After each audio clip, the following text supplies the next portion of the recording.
네, 할렐루야, 반갑습니다. 사랑하는 여러분, 이제 겨울이 오고 또 날씨가 쌀쌀해지면서 뭔가 모르게 우리의 삶을 돌아보게 되는 그런 시간들을 갖게 되는 것 같아요.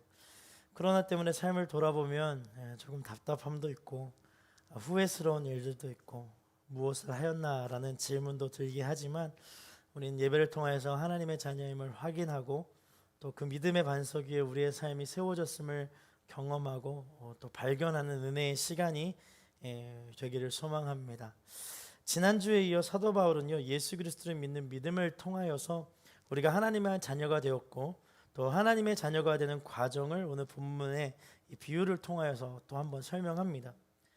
하나님의 자녀가 되는 과정에서 율법의 위치 그리고 의미 그리고 오직 믿음으로만 하나님의 자녀가 되는 권세가 우리에게 주어졌음을 우리가 오늘 한번 본문을 통해서 살펴보기를 원해요. 첫 번째 우리가 알아야 되는 것이 있어요. 하나님의 자녀는 하나님의 상속자이다. 여러분, 상속자라는 단어를 들으니까 어떤 생각이 드시나요? 제가 어렸을 때 드라마 중에 유행하였던 드라마가 있어요. F4라고요. 꽃보다 남자라는 드라마가 있었어요. 그때 막 머리 스타일 굉장히 파마 이렇게 펌을 굉장히 쨍하게 해야지만 막 멋있는 사람이라고 생각해서 여러분 저도 파마를 굉장히 심하게 했던 기억이 있습니다.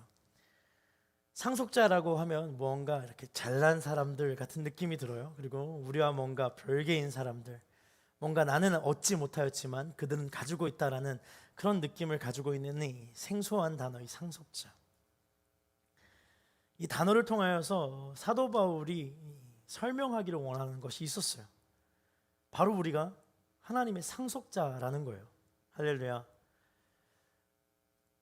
이것이 굉장히 중요해요. 하나님의 자녀가 되었다라는 의미 안에 이 상속자라는 의미를 포함시킵니다. 이제까지 한 번도 사도 바울이 이 하나님의 자녀다라는 내용을 설명할 때 이 상속자라는 표현을 사용하지 않았지만 오늘 본문에서 사용하는 거예요. 1절과 2절의 말씀을 한번 보겠습니다. 함께 읽습니다. 시작. 내가 또 말합니다. 상속자가 어린 아이일 동안에는 비록 모든 것의 주인이지만 종과 다름없고 아버지가 정해놓은 때가 되기까지 그는 후견인과 상관리자 아래에 있습니다. 여러분, 당시 로마 사회에는요, 주인의 아들이 실제적으로 아버지의 모든 것을 상속받는 그런 문화가 있었어요. 재산이든 종이든 청지기이든 후견이든 모든 것을 상속받는 것입니다. 근데 그 룰들이 있었어요. 어린아이였을 때는 부모의 품에서 자랍니다. 그 나이가 13살이 되면 후견인과 함께 이 아이를 집안의 모든 구석구석의 많은 일들을 알게 하고 아버지가 이 모든 재산을 어떻게 관리하는지 그리고 이 집안이 어떻게 이렇게까지 성장하였는지를 배우는 과정을 겪게 돼요. 근데 몇 살까지 이 과정을 격리하면 대부분 25살까지 이 후견인의 자리에서 많은 것을 배운다고 합니다. 놀라운 것은 이 집안 구석구석에 대한 내용들을 알아가는 과정에서 이 상속자의 위치가 종과 후견인과 재산관리자와 같은 위치에서 많은 것을 배우게 된다라는 거예요. 25살쯤 되었을 때 어떤 일이 일어나냐면 아버지가 이쯤 되었으면 너가 모든 것을 알고 있구나 하면서 자신의 모든 것을 이 자녀에게 상속해 주는 문화를 가지고 있었다고 합니다. 그러니까 그 문화를 베이스로 해서 하나님의 자녀라는 것을 설명하고 있는 거예요. 여러분, 이 상속자의 신분, 아들이 성장하여 아버지의 재산을 상속받을, 아버지의 유업을 상속받을 그 시기까지 종과 청지기와 후견인들과 같은 위치에서 그들의 지도와 감독을 받았던 것을 설명해요. 그 자녀는 상속자이지만 아버지의 종들과 같이 통제를 받았고 후견인과 청지기로부터 감독을 받아야 하는 문화가 있었던 거예요. 그런데 놀라운 것은 그 기한이 대략 25이지만 그 기한을 정하는 이가 있어요. 바로 아버지예요. 아버지가 정한 때까지 그는 자유하지 못합니다. 자유하나 자유하지 못하고 종과 청지기와 같은 삶을 살아야만 했던 것입니다. 아들은 이 시간 동안 아들이 아닌 상속자로서 상속자의 신분을 가지고 집안의 일들을 돌보게 됩니다. 때로는 종과 같은 위치에, 때로는 감독의 위치에서 아버지의 유업을 살피지만 그 아들이 잊지 않아야 하는 것은 이 훈련의 시간은 상속자의 신분으로 훈련을 받는 것이에요. 종과 같은 위치에서 혹은 감독자들을 통하여서 모든 삶이 이 감독을 받고 있고 모든 삶이 이런 후견을 통하여서 훈련받고 있지만 그 아들이 잊지 않아야 되는 것은 본인의 신분이 상속자라는 신분을 가지고 있다는 걸 잊지 않아야 합니다. 종의 신분으로 착각해서도 안 되고 감독의 직분으로 착각해서도 안 돼요. 상속자로서의 신분을 잊지 않아야 하는 것이 가장 중요해요. 사도 바울이 이같이 상속자에 대한 이야기를 갈라디아 교인들에게 하나님과의 관계를 설명하며 이야기하는 이유가 있어요. 갈라디아 교인들은요, 모든 예수 그리스도를 믿는 믿음으로 하나님의 자녀가 되는 권세가 그들에게 주어졌어요. 하나님의 유업을 받는 자녀가 된 것이에요. 그런데 그들이 자신이 종이라고 생각하고 다시 종과 같은 위치로 돌아가려고 하는 잘못된 신앙을 가졌기 때문에 이 상속자라는 표현을 써서 그들에게 이야기하는 거예요. 야, 너 종 아니다. 너는 상속자야. 그걸 기억해야 된다라고 이야기하는 거예요. 갈라디아 교인들은요, 모두 예수님을 믿고 하나님의 자녀가 되는 권세로 그 삶을 시작하였습니다. 다시 율법으로 돌아가는 것은 이미 믿음으로 하나님의 능력으로 하나님의 권능으로 상속자로고 인침받은 이 자녀가 되는 권세를 버리고 종의 신분을 선택하겠다는 어처구니 없는 실수를 범하게 되는 잘못된 믿음을 선택하는 것이에요.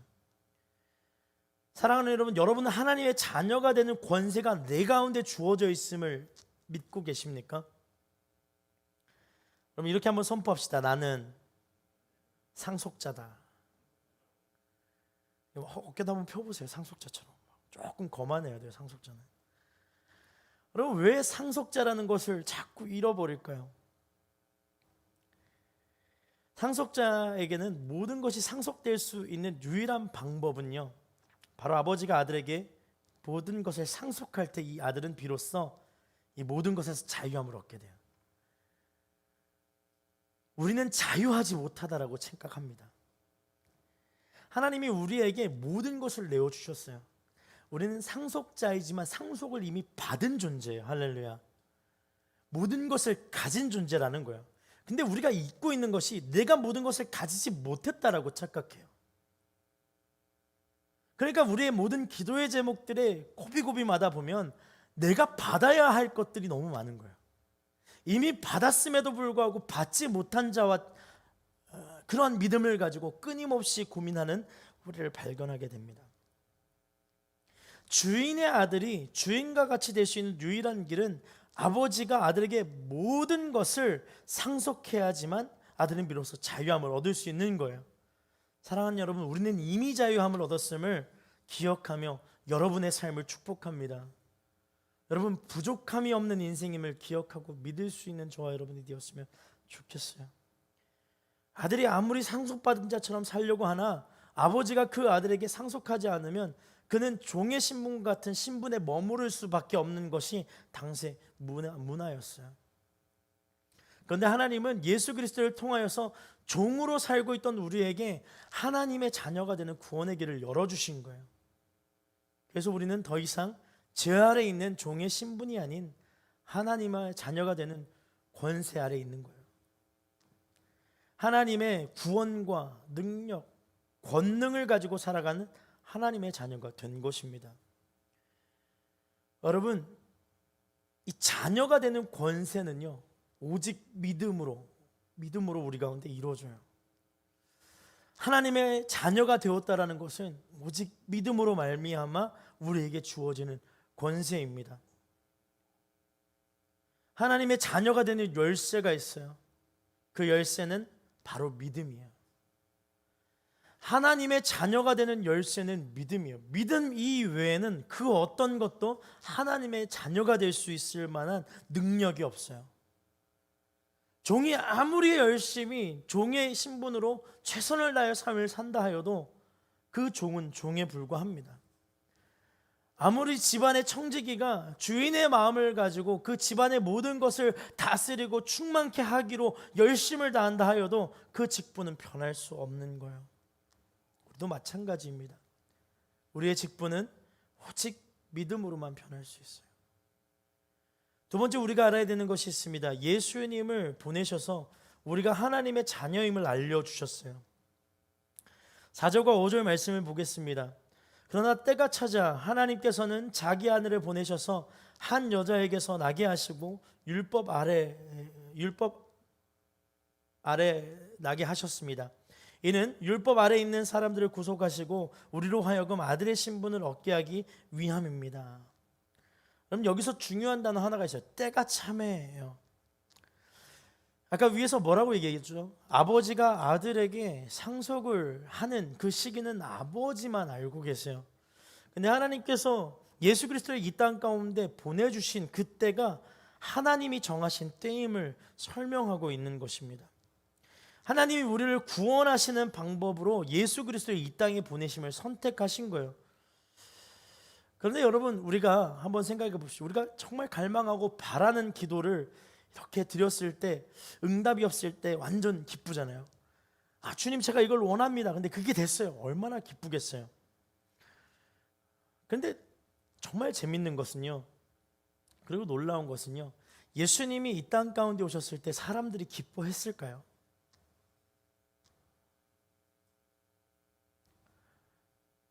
예수님이 이 땅 가운데 오셨을 때 사람들은 예수님을 기다렸을까요? 정말 이 땅 가운데 오신 그 예수님을 기다렸던 것일까요?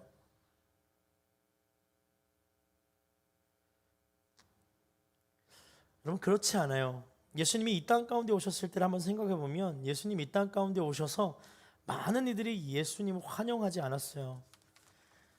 우리가 조금 있으면 크리스마스입니다. 예수님이 이 땅 가운데 오셨을 때 방 하나 없었습니다. 여러분, 제가 어렸을 때 이 성극을 했어요. 빈 방 있습니까? 혹시 그 성극 보셨나요? 아무도 못 보셨군요. 죄송해요. 아주 순수한 친구가 있어요. 이 친구가 이 여관방 주인 역할을 하게 돼요. 요셉도 있고 마리아도 있고 모형 아기 예수도 있어요. 이 연극 안에, 성극 안에 들어있는 거예요.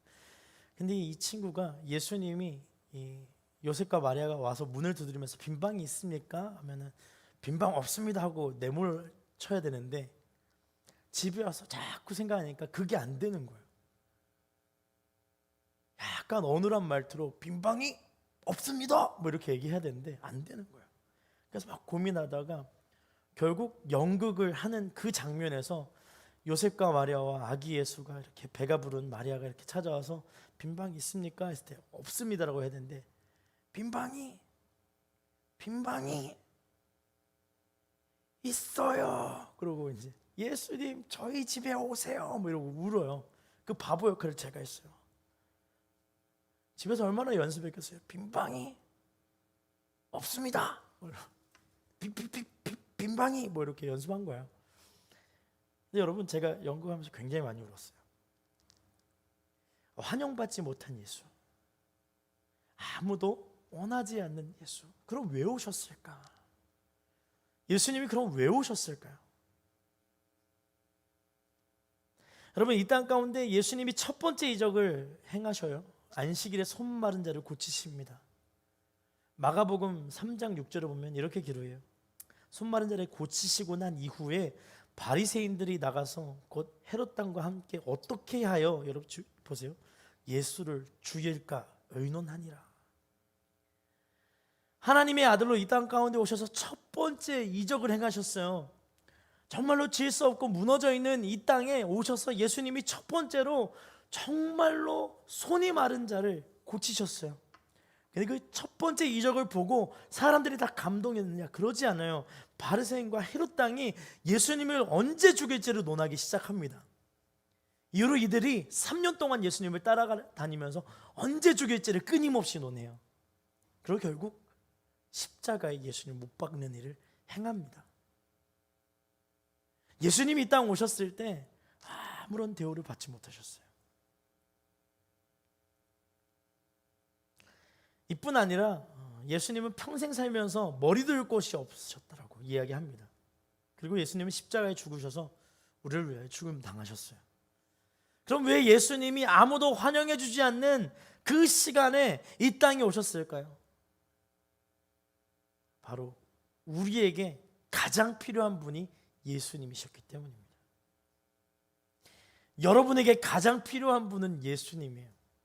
당신에게 오늘 필요한 가장 중요한 분이 있다면 그것은 다름 아닌 예수님이에요. 근데 우리는 깨닫지 못해요. 깨닫지 못해요.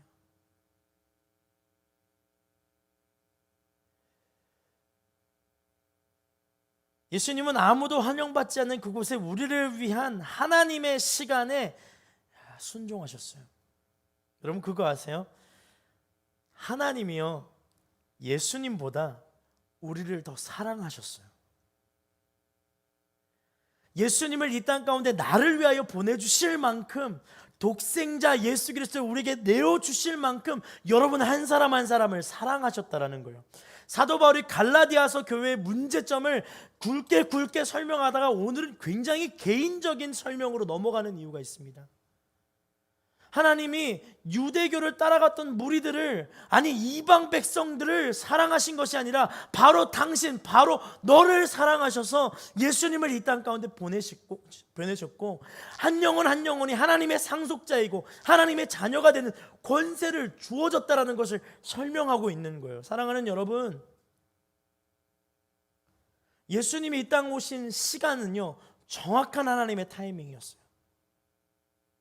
하나님이 보셨을 때 우리에게 가장 필요한 그 예수님을 이 땅 가운데 보내주신 거예요. 근데 인간은 사악하여서, 인간은 악하여서 내 눈에 보여지기 좋은 것들을 사모하고 사랑합니다. 그래서 예수님이 더 이상 우리에게 만족함을 주지 못하는 존재로 여겨지기 시작해요. 자, 그럼 오늘날 여러분의 신앙을 한번 돌아보십시오. 하나님의 때에 하나님께서 여러분들에게 역사하고 있음을 믿습니까? 정말로 답답하죠. 과연 주님은 어디 계세요? 여러분, 돌아보면 경험되어지는 은혜가 있죠. 삶을 돌아보면 경험되어지는 은혜들이 있습니다. 하나님은요 우리가 앞서 보지 못하게 하세요. 왜냐하면 그것은 하나님의 주권이기 때문입니다. 그것을 뛰어넘을 수 있는 사람은 아무도 없어요. 그러나 하나님은 우리로 하여금 돌아보게 하세요. 그래서 예수님을 만난 우리가 첫 번째로 하나님 앞에서, 예수님 앞에서 고백되어지는 고백 하나가 있는 것이죠. 주님, 저는 죄인입니다. 어떻게 죄인임을 알 수 있을까요? 돌아보니까 내 인생에 남은 것이 죄악된 순간밖에 없었다라는 거예요. 그래서 이제 변화가 일어나기를 원하는 것이죠. 여러분, 우리가 여기에 모인 이유가 무엇인지 알고 있어요? 왜 모였을까요? 오랜만에 우리 친구들 보니까 너무 좋아요? 오랜만에 우리 순원들 함께 하니까 너무 좋습니까? 아니요, 그것도 그건데요, 하나님이 우리를 여기에 불러주셨어요. 할렐루야. 하나님이 우리를 이 자리로 보내주셨어요. 물론 이 자리 가운데 관계의 어려움도 있고요, 이 자리 가운데 여러 가지 고민되는 것도 있고, 어저께 너무 늦게까지 놀아가지고 피곤한 사람도 있을 거예요. 근데 하나님이 왜 여기에 모아주셨을까요? 이유는 간단해요. 우리에게 예수님이 필요하니까요.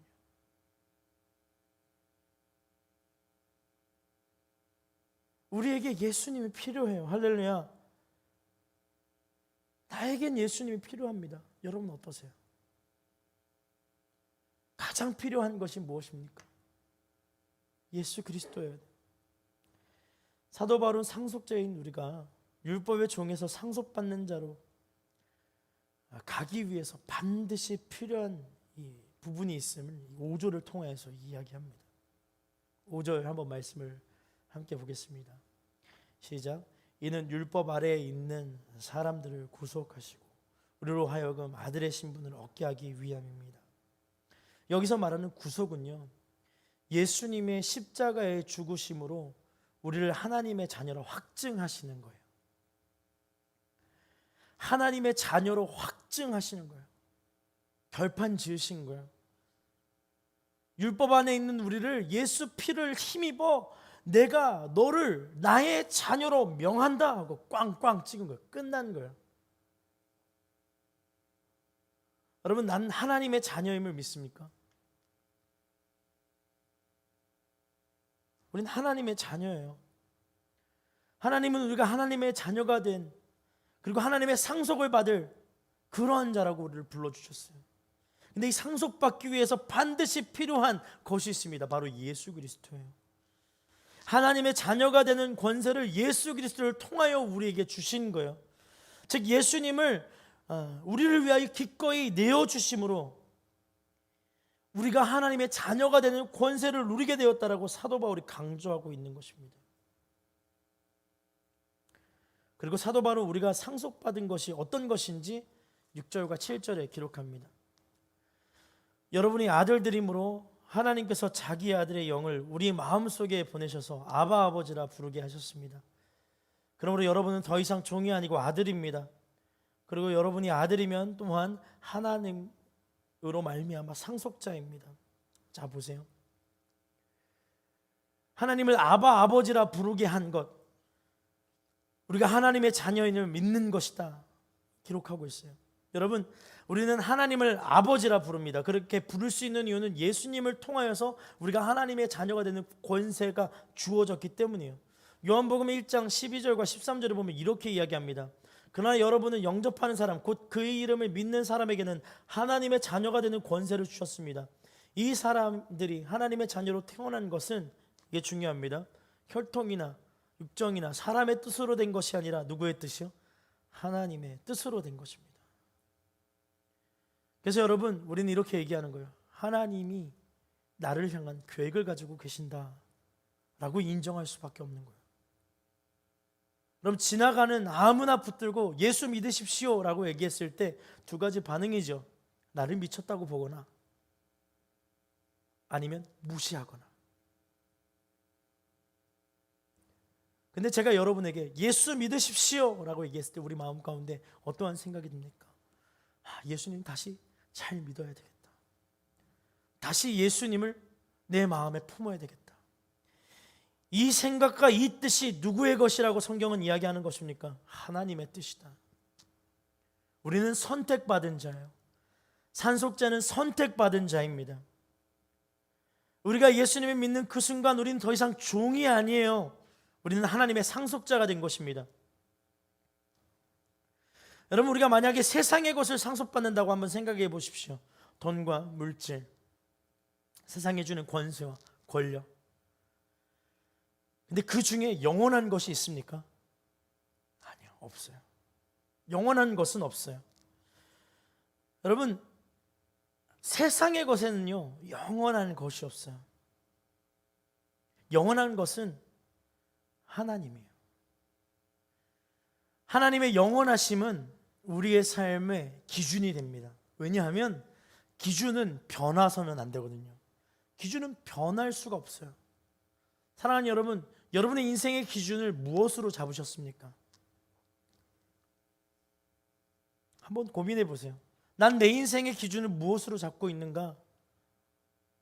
그 기준은 하나님이 아니라면 끊임없이 변해가고 사라질 것입니다.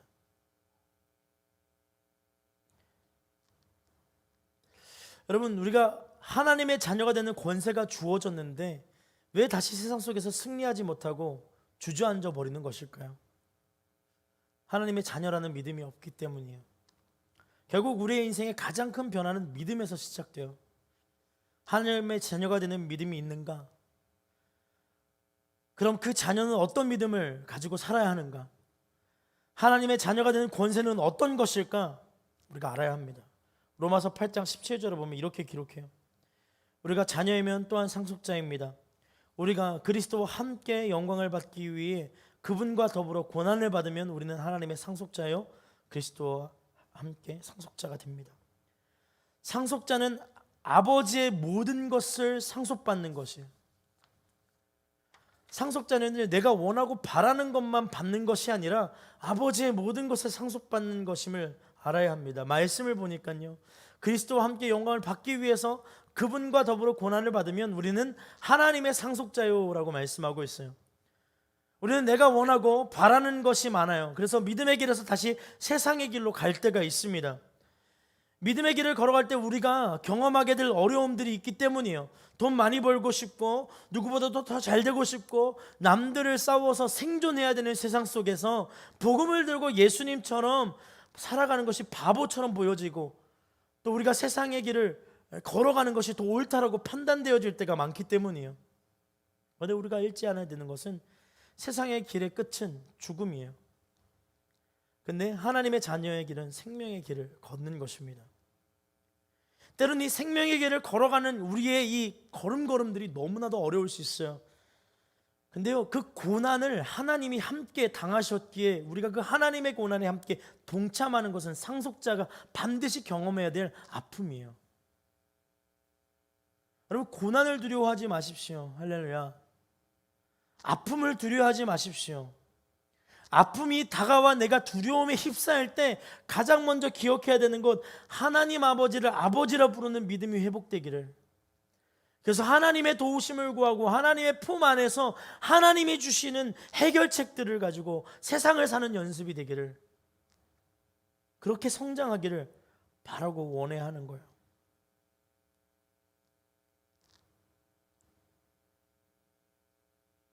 여러분, 하나님의 길을 걸어갈 때 가장 필요한 건 믿음입니다. 믿음이 없이는 한 걸음도 갈 수 없는 것이 바로 생명의 길이에요. 생명의 길을 걸어갈 때 왜 믿음이 필요할까요? 생명의 길은 참된 길이에요. 그 길을 걸어갈 때 수많은 유혹들이 우리를 넘어뜨리려고 합니다. 수많은 유혹들이 오죠.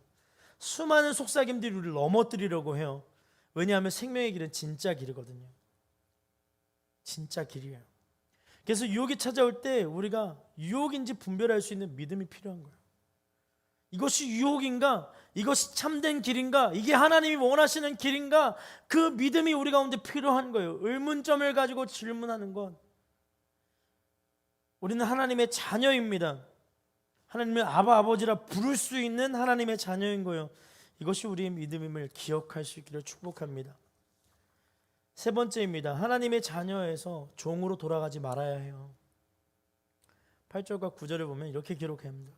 그러나 전에 여러분이 하나님을 알지 못했을 때는 본질적으로 하나님이 아닌 것들에게 종 노릇했지만 이제는 여러분이 하나님을 알 뿐 아니라 오히려 하나님께서 아시는 사람이 됐습니다.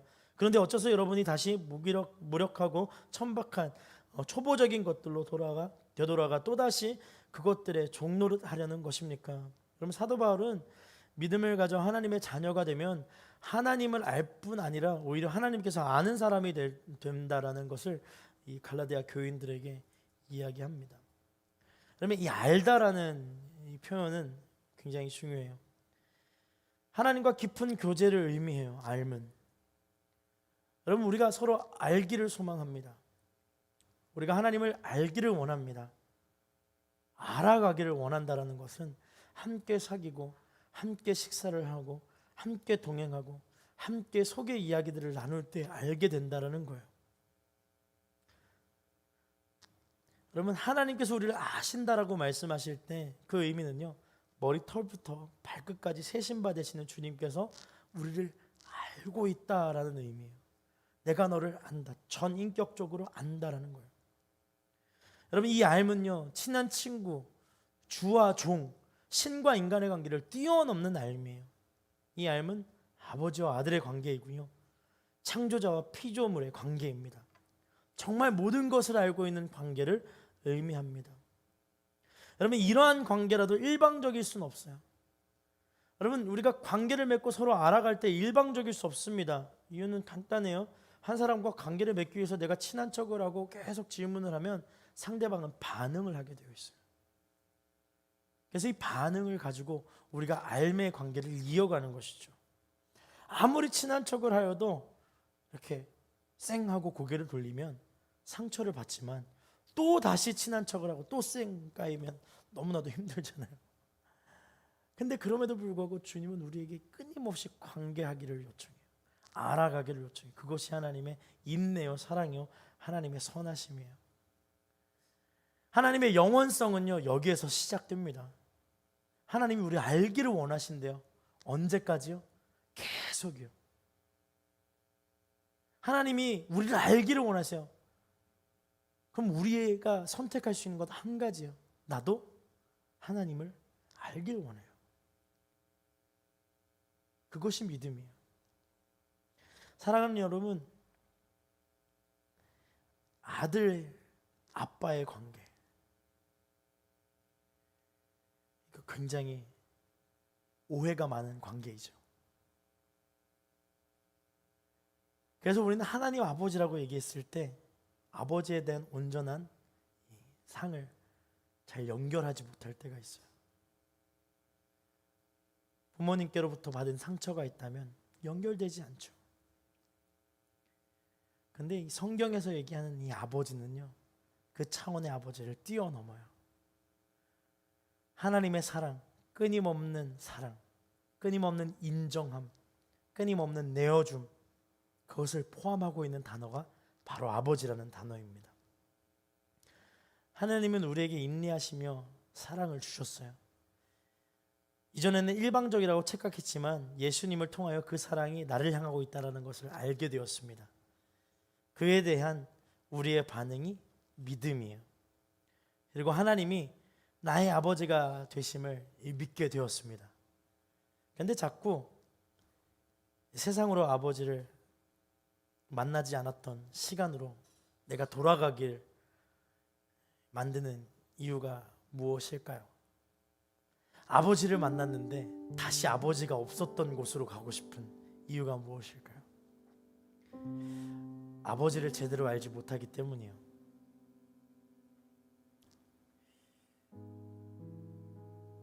아버지를 제대로 알지 못하니까 자꾸 그 아버지가 불편하게 느껴지는 거예요. 우리는 하나님 아버지를 제대로 알지 못해요.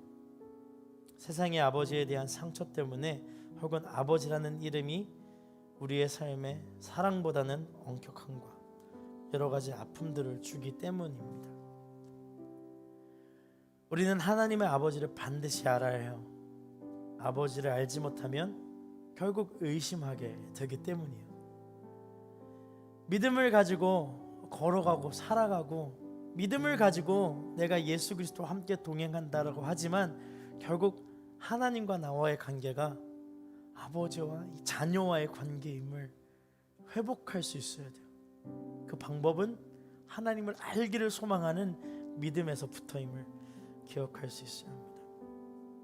사도 바울이요 10절에 이렇게 얘기해요.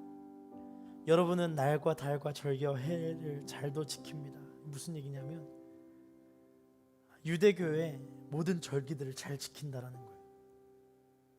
그것을 알고 있다라는 거죠. 그 절기가 어떻게 지켜져야 되는지 갈라디아 교인들이 그걸 너무 잘 알고 있었다라는 거예요. 반면 그들이 놓친 게 뭐예요? 하나님을 알기를 소망하는 그 믿음을 놓쳤던 거예요. 세상에 수많은 문제들이 우리에게 다가오죠. 해결되지 않은 문제점들 때문에 또 넘어지죠. 근데 여러분, 하나님을 알기를 소망해야 돼요. 왜냐하면 그 모든 문제의 해결을 하나님 손에서 이루시기 때문이에요. 그럼 이 말을 들었을 때 막 의심되는 사람도 있을 거예요. 진짜 그런가? 정말 목사님은 그렇게 하나님의 능력을 신뢰할 만큼 하나님과 친하세요? 여러분, 때로 믿음이 의심될 때 있어요. 뜻대로 하나님이 정말로 내 삶을 집중하여 계시는가라는 의문을 가질 때도 있습니다. 그런데 확실한 한 가지가 있어요. 지금까지 걸어온 내 삶을 뒤돌아보면 주님 아니면 아무것도 할 수 없는 존재였음을 저는 고백할 수 있습니다. 여러분 어떠세요? 지금 이 순간 놓여져 있는 문제점 앞에서 내가 얼마나 흔들립니까? 아니 그거는 당연한 거예요. 흔들릴 수밖에 없죠. 세상의 유혹이 우리를 흔들어 놓기 때문이에요. 그런데 우리가 뒤를 돌아보면 주님의 은혜와 하나님의 인도하심과 이끄심이 분명 나를 지금 이곳까지 인도하셨구나 고백할 수 있는 거예요. 주님이 우리를 향한 놀라운 계획을 가지고 계십니다. 할렐루야. 주님의 부르심을 받은 우리의 인생의 힘을 기억할 수 있는 이 은혜의 시간이 되기를 소망합니다. 오늘 시간 그 마음을 담아서 우리 함께 찬양하며 나아가기를 원합니다. 당신은 시간을 뚫고 당신은 시간을 뚫고 이 땅 가운데 오셨네.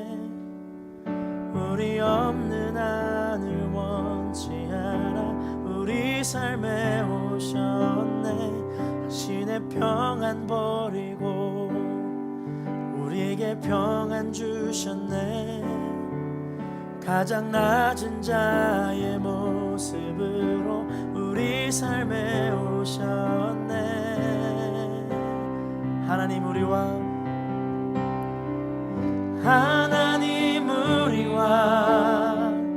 영원히 함께 하시네. 힘없는 우리에게 그 나라 보여주시네. 연약한 자들의 친구가 되어주시고 힘없는 우리의 인생을 하나님 우리와 영원히 함께 하시네.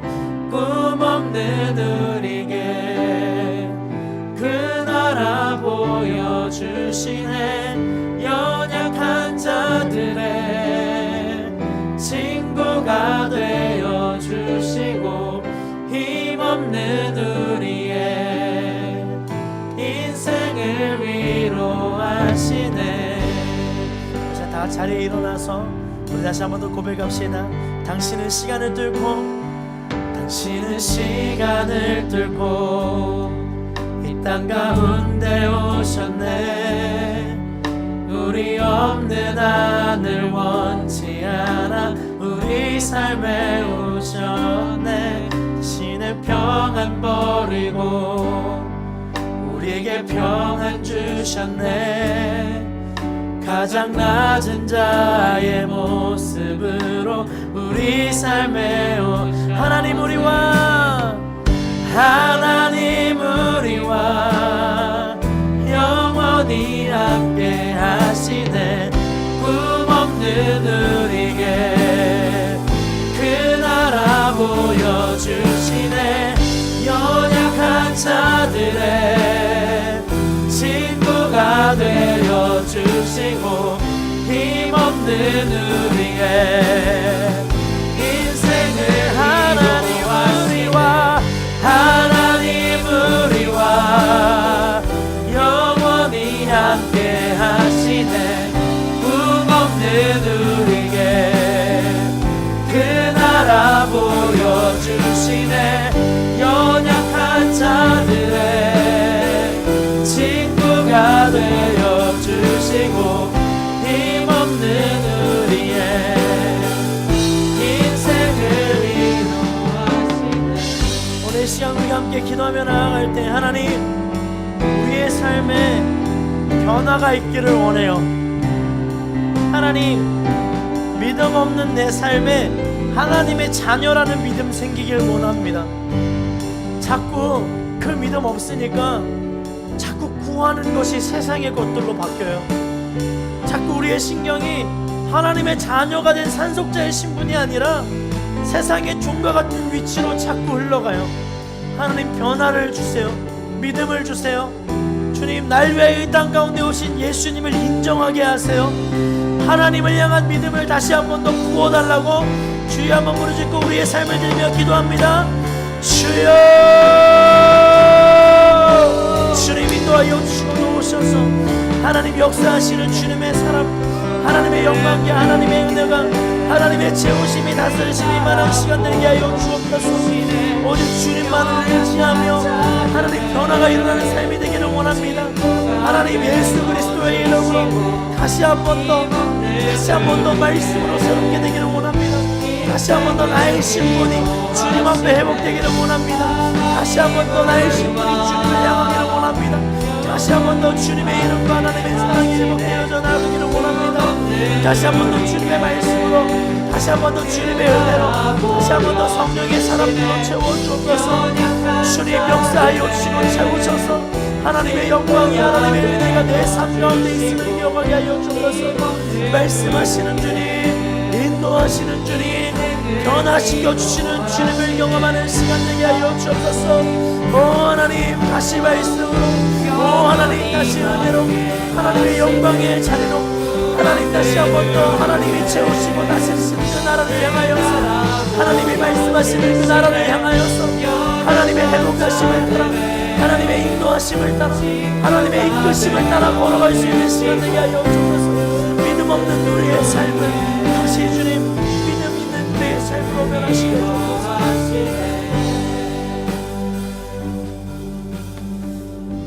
오 하나님, 우리의 삶을 돌아보면 얼마나 믿음이 없는지, 하나님의 자녀가 되는 권세가 나에게 있는데 이 권세를 자꾸 버리고 세상의 것 좋다라고 이야기하며 나오는 우리를 주님 용서하여 주옵소서.